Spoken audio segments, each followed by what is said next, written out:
Bonjour à tous, dans cette vidéo nous allons corriger le troisième QCM sur les transmissions numériques, donc sur fréquence porteuse.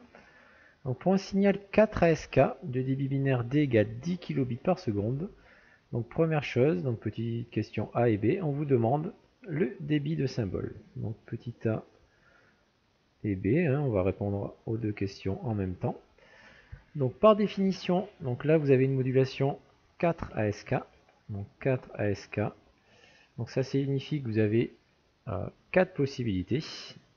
Vous avez donc 4 possibilités au niveau du symbole, donc 4 valeurs possibles.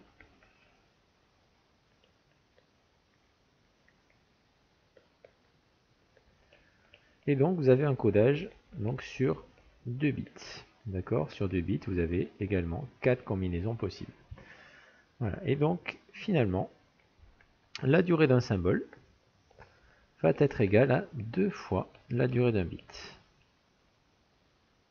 Donc si on essaie de faire intervenir l'inverse, donc 1 sur TS est égal à 1 sur 2 fois la durée d'un bit.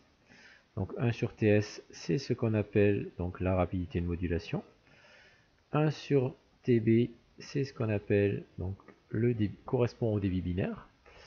Et donc ici, comme on connaît le débit binaire, nous allons pouvoir déterminer la rapidité de modulation. Donc là, on va avoir R qui sera égal à D sur 2, avec D qui vaut 10 kilobits par seconde. Ça fait 10 000 divisé par 2. Ce qui va vous donner donc une rapidité de modulation qui sera égale à 5000. D'accord? Donc 5000 bouts.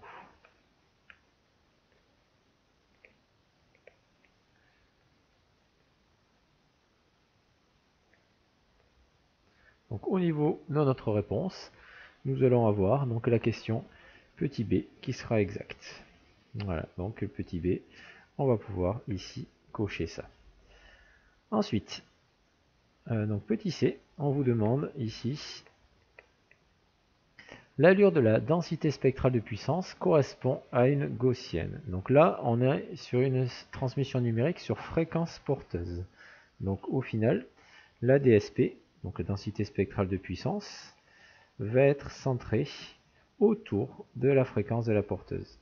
Donc nous allons avoir, donc si vous avez une fréquence de porteuse, donc ici par exemple, donc vous allez avoir une allure qui va ressembler donc à quelque chose comme ceci.